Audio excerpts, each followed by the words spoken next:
Congress party किसी भी धर्म के खिलाफ नहीं है। मंदिर जाएंगे क्यों नहीं जाएंगे? ऐसा तो नहीं है कि जय शाह का जो है ब्याह हो रहा है और सबको जो है निमंत्रण बंटवा रहे हो अमित शाह, ऐसा तो नहीं है। मोहन भागवत जी पहले मोदी जी के सामने एक इलेक्ट्रिक पोल का उद्घाटन करके पहले दिखा दें, फिर समझेंगे हम। जीते हुए हैं ना प्रधानमंत्री, तो 2 बार जीते हैं ना, क्यों नहीं आ जाते हैं मणिपुर? देश का सबसे मजबूत विपक्ष पार्टी होने का अपना रोल निभाएंगे, हम उससे भाग नहीं रहे हैं। राजनीति से हम इनकार नहीं कर रहे हैं, एक पॉलिटिकल पार्टी है, हम एनजीओ नहीं है, हम चुनाव लड़ते हैं, हम चुनाव लड़ेंगे।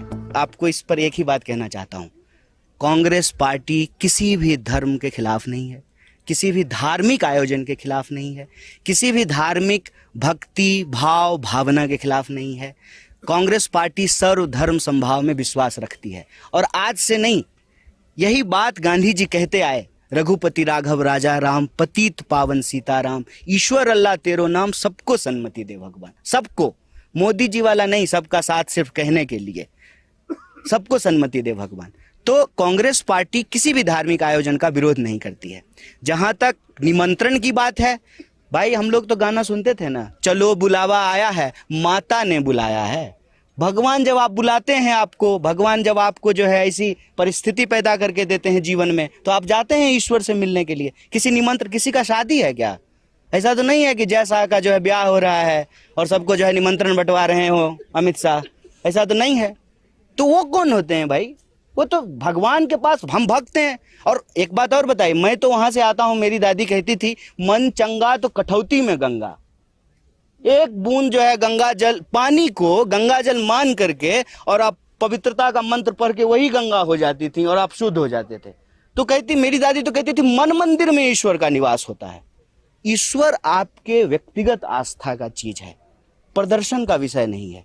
लेकिन वो कर रहे हैं, उसके पीछे सबको मालूम है, सब जानते हैं, आप सब जानते हैं, पूरा देश जानता है। किसी साधारण व्यक्ति से पूछ लीजिए, वो आपको बता देगा कि आनन फानन में ये इसलिए हो रहा है कि चुनाव है। ठीक बात है। तो वो एक 22 तारीख के राजनीतिक कार्यक्रम में पार्टी ने आग्रह पूर्वक मना किया है कि राजनीतिक कार्यक्रम में नहीं जा रहे हैं। मंदिर जाएंगे क्यों नहीं जाएंगे? जा रहे हैं। इस यात्रा के दौरान ही आप देखिएगा कि हम हजारों सैकड़ों मंदिरों में जाएंगे, गुरुद्वारों में जाएंगे, मस्जिदों में जाएंगे, चर्चों में जाएंगे, क्यों नहीं जाएंगे? कांग्रेस पार्टी जो है कोई एथीस्ट पार्टी नहीं है कि जो है मंदिर का विरोध करेगी या किसी भी धार्मिक अनुष्ठान का विरोध करेगी। कांग्रेस पार्टी जो है सब धर्म की पार्टी है। तो सिर्फ 22 तारीख के निमंत्रण पे सारा बहस केंद्रित मत कीजिए, वो एक राजनीतिक कार्यक्रम। एक बात जान लीजिए, मोहन भागवत जी पहले मोदी जी के सामने एक इलेक्ट्रिक पोल का उद्घाटन करके पहले दिखा दें, फिर समझेंगे हम।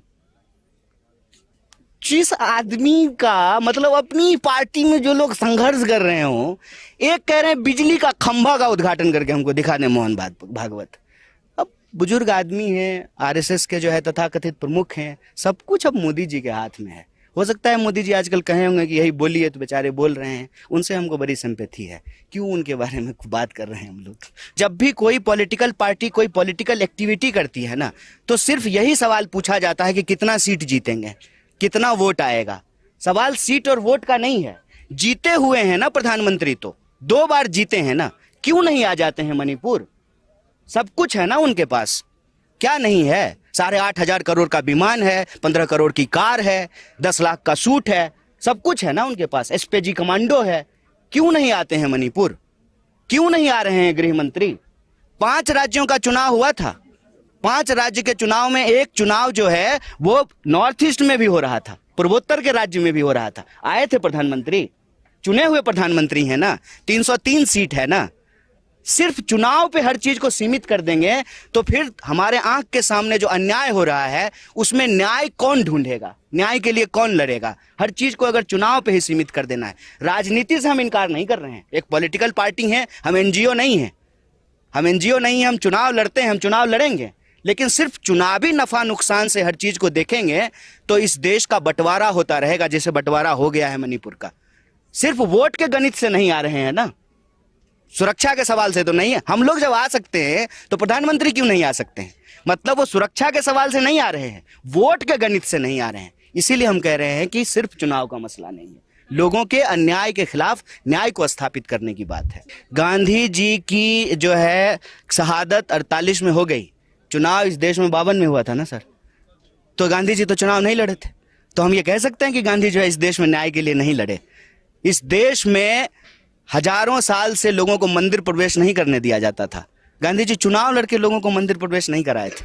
छुआछूत के खिलाफ, वर्ण व्यवस्था के खिलाफ, इस देश के जो आम लोग हैं उनके हक और अधिकार के लिए गांधी जी लड़ रहे थे, सिर्फ चुनाव के लिए नहीं लड़ रहे थे। मैं कह रहा हूं कि चुनाव हम लड़ेंगे और पूरी मजबूती से लड़ेंगे। देश का सबसे मजबूत विपक्ष पार्टी होने का अपना रोल निभाएंगे, हम उससे भाग नहीं रहे हैं। लेकिन किसी भी संघर्ष को, न्याय को, किसी भी जो है लोगों के अधिकार को सिर्फ और सिर्फ चुनाव से सीमित कर देने से उसका आधार छोटा हो जाता है, उसका जो है क्षेत्र छोटा हो जाता है, उसमें शामिल होने वाले लोगों की मानसिकता संकीर्ण हो जाती है। मैं कहता हूं कि जो भाजपा के समर्थक हैं, जो भाजपा के वोटर हैं, क्या उनको न्याय की जरूरत नहीं है? हम इस देश के 140 करोड़ लोगों के लिए के न्याय के लिए लड़ रहे हैं। महंगाई से कौन प्रताड़ित नहीं है? महंगाई का जो अन्याय है उससे कौन प्रताड़ित नहीं है? तो हम सबके लिए लड़ रहे हैं, इसलिए हम ये बात कह रहे हैं। किस तरीके से एक राज्य को 2 हिस्सों में बांट दिया गया है और सरकार जो बैठी हुई है, उसके जो मंत्री हैं, मुख्यमंत्री हैं, वो सब जगह नहीं जा सकते और दिल्ली से तो लोग आ ही नहीं रहे हैं। तो स्थिरता का जो उनका दावा है वो सिर्फ प्रचार है।